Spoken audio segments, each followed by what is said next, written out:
queremos cambiar la sociedad. Y queremos cambiarla al ritmo que el pueblo marque, porque nuestro partido es un partido del pueblo, para el pueblo y que nace del pueblo.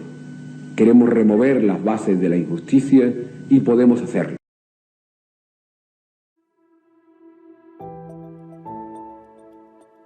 En octubre de 1974, el PSOE celebró en Suresnes, una localidad francesa cerca de París, su congreso número 13 en el exilio.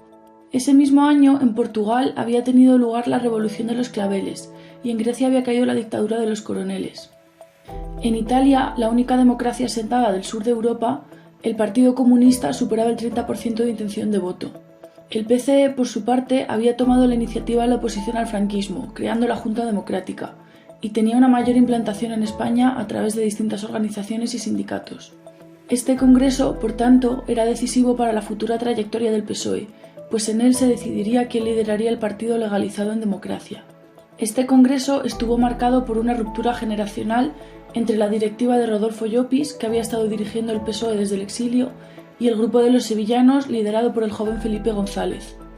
El PSOE que estaba dirigiendo Rodolfo Llopis, por otra parte un compañero extraordinariamente lúcido y con una gran capacidad de conocimiento del partido, era el PSOE de la generación de la guerra civil y del exilio. Las dos cosas al mismo tiempo. Las dos cosas muy respetables, pero con una distorsión en su visión de la realidad inmediata de España. ¿Qué supone el nuevo Partido Socialista?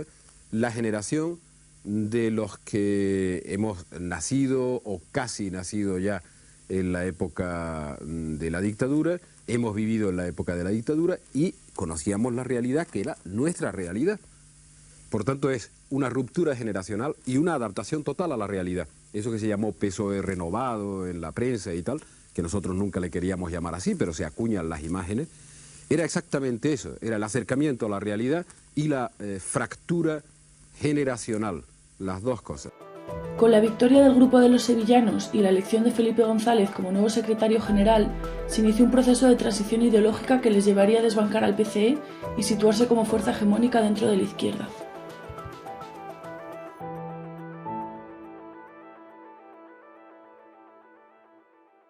La renuncia más seria que hicimos los comunistas fue participar en las elecciones. A pesar de que el Partido Comunista Español obtiene muy buenas puntuaciones en las elecciones generales y más tarde en las autonómicas, las medidas que tomó estuvieron condicionadas por la posibilidad de establecer consensos, mayormente apoyadas por los eurocomunistas cercanos a Carrillo. Esto originó una crisis interna en el partido que desembocó en derivas críticas a la postura más moderada. Para estos críticos, el eurocomunismo representó el viraje hacia la gestión antisocial, además de una cesión a la burguesía. Si bien el PC intentó salvar su puesto reivindicando la unión de la izquierda, el PSOE prescindió de su socio, el cual no volvió a brillar y jamás recuperó su fuerza y su unidad una vez perdida la causa, la lucha antifranquista en la transición.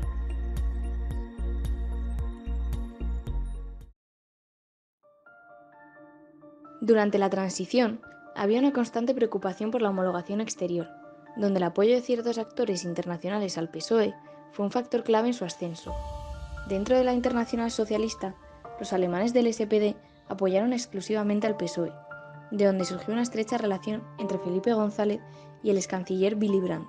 En 1975, el canciller socialista Helmut Schmidt comienza una iniciativa para promover la estabilidad en la península ibérica, apostando por los partidos socialistas para contrarrestar la influencia de los comunistas. Este año, Willy Brandt invita a Felipe González a Bonn, donde el PSOE ya muestra una postura moderada muy novedosa en la oposición franquista. De esta manera, el ascenso del PSOE solo se explica por el papel que tuvo la fundación alemana Friedrich Ebert ligada al SPD, puesto que suministró apoyo financiero, logístico y de entrenamiento. En Madrid, el delegado de la fundación, Dieter Koniecki, comenzó en 1976 su trabajo para preparar a las partes provinciales para las elecciones, en una labor conjunta con Felipe González. Tras el Congreso del PSOE en Madrid y un estudio sociológico de la Fundación Friedrich Ebert, en el cual se señalaba el recuerdo traumático de la guerra civil y la reticencia a cambios en el sistema económico, se decidió apelar más aún al votante moderado. Para incidir en las provincias, se abrieron comités provinciales financiados por la Fundación. Seguidamente se celebraron las elecciones de 1977, en las cuales el PSOE obtuvo el 29,4% de los votos, colocándose así como la segunda fuerza. A la par, de acuerdo con las investigaciones del periodista Alfredo Grimaldos, la CIA estaría detrás de la colaboración con la Internacional Socialista y la financiación del PSOE, a través de la fundación del Partido Socialdemócrata de Willy Brandt. Según esta investigación, esto se hizo con el objetivo de colocar en el poder a Felipe González como una alternativa diseñada y controlada por la CIA para mantener la tutela sobre España. Y entonces, bueno, pues la CIA está en todo, bueno, pues desde la instalación de las bases, claro, en el 53, luego el apoyo al rey, la promoción de Felipe González en Suresnes a secretario general, y luego toda la gran presión en los años 80 para que al final el referéndum de la CIA, que fue un pucherazo y tal, acabe metiendo al Estado español, ¿no?, en la Alianza Atlántica. El propio Felipe González viaja en 1977 a Estados Unidos, manteniendo contactos con banqueros y presidentes de empresas norteamericanas con intereses en España, como la reunión con el Council on Foreign Relations, donde se encontraría con el multimillonario David Rockefeller. De este encuentro regresó con una donación de $12 millones para que comenzara a estructurar el PSOE como una opción política viable.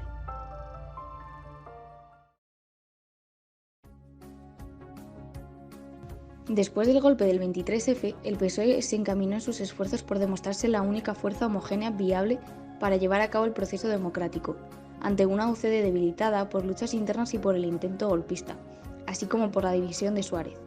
Además, Felipe González y su partido dan un giro en el Congreso 29 en 1981. Destacó la lucha contra los disidentes, el reforzamiento de la figura de Felipe González, así como el reforzamiento en la estructura y en la disciplina del partido.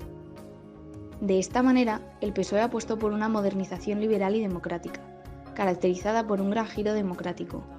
Se llevó a cabo una apuesta por el realismo, más que por sostener una ideología específicamente definida, la cual dejó de mencionarse.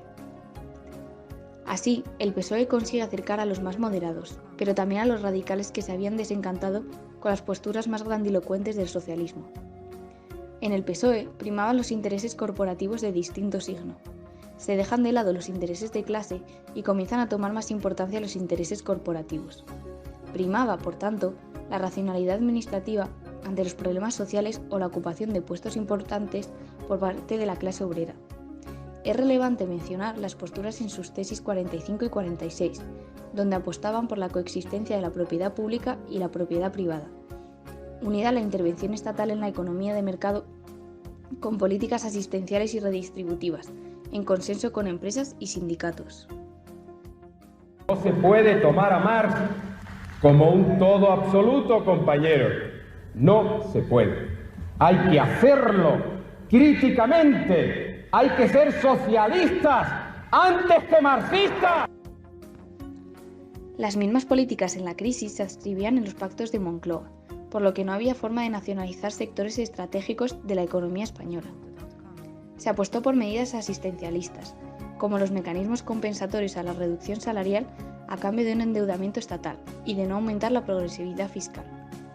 El capitalismo es cambiado por el término economía social de mercado, ensalzando el enriquecimiento personal, con ejemplos como Carlos Solchaga, quien había declarado que España era el país donde más ricos podía uno enriquecer, y precisamente gracias a los socialistas. Aún así, no se negaban las desigualdades sociales, pero estas dejaron de ser fruto del choque entre capital y trabajo. El fin del proyecto de modernización socialista finalizaría con el sí a la OTAN.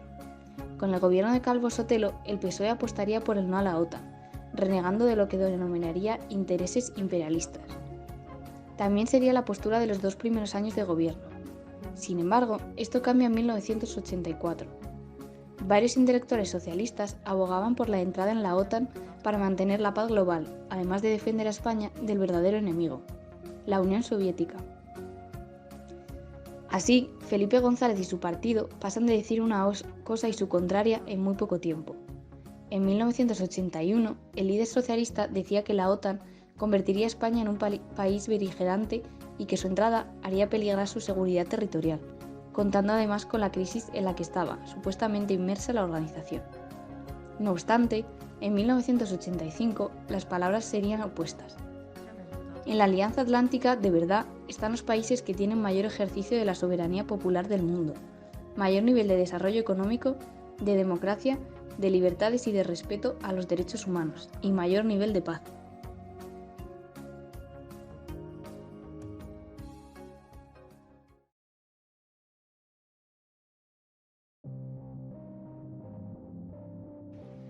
Hoy, el Partido Socialista Obrero Español es una organización política que aboga por la construcción de una España federal, entendida como perfeccionamiento del Estado autonómico, donde el respeto y la igualdad de las regiones esté garantizada. La Declaración de Granada del 6 de julio de 2013, bajo el título Un nuevo pacto territorial, la España de todos, defiende un discurso federal para el Estado español. Pero, ¿qué sucedió para que el PSOE tuviera que enfatizar su postura federal? ¿Es el PSOE un partido verdaderamente federal? Para responder a estas preguntas y para entender la postura del Partido Socialista, debemos comprender la gran transformación que sufrió el partido durante la denominada Transición Española. Hasta el Congreso de Suresnes, el PSOE defendía una tesis continuista con las doctrinas republicanas del gobierno de 1936, hasta que en el último Congreso en el exilio y el primero en Madrid después de la Guerra Civil se terminase de dar el giro hacia un nuevo discurso, con Felipe González a la cabeza como nuevo secretario general de la Ejecutiva Federal. El nuevo discurso consistía en el nacimiento de un proyecto unificador y total para una España dividida. El Partido Socialista, que en todo momento había reivindicado el derecho de autodeterminación de los pueblos de España, tenía la ardua tarea de construir, junto a los demás partidos constitucionalistas, un nuevo modelo de Estado, donde todos pudieran estar cómodos. El PSOE quería presentarse ante los españoles y ante el mundo como el partido progresista capaz de dar una solución democrática y a nivel estatal al problema que afrontaba España tras la muerte de Franco. El giro discursivo del partido, es decir, el abandono de la tesis que defendía el PSOE durante la Segunda República, si bien puede que fuese necesario para garantizar la estabilidad del Estado, es difícil de entender. El socialismo español había abandonado las tesis marxistas, quizás influido por las presiones internacionales provenientes de Estados Unidos y el SPD, para integrarse en la familia de los partidos socialistas europeos. Pero el abandono de su doctrina internacionalista, que consideraba la libertad de todos los pueblos a decidir sobre su futuro, muta con el nacimiento de la Constitución española. El federalismo siempre ha estado presente en el ideario del PSOE de forma más o menos clara, pero el papel del Partido Socialista durante el proceso constituyente consistió en ser contrapeso de la doctrina centralista de los partidos conservadores. Nunca se llegó a expresar por parte del PSOE una voluntad de convertir España en un Estado federal auténtico. Si bien es cierto que en las intervenciones de los diputados y senadores socialistas se ven unas intenciones descentralizadoras, por ejemplo, en las intervenciones de Gregorio Peces Barba en el debate del artículo 2 de la Constitución, nunca se materializan en la defensa real de la idea de una España federal. Durante el proceso constituyente se defienden valores descentralizadores cuando se acuerdan cesiones de competencias y se aumenta el peso político de las regiones, pero nunca se termina de construir en España un verdadero sistema político basado en la cooperación interterritorial donde el Estado sea una unión de dichas regiones.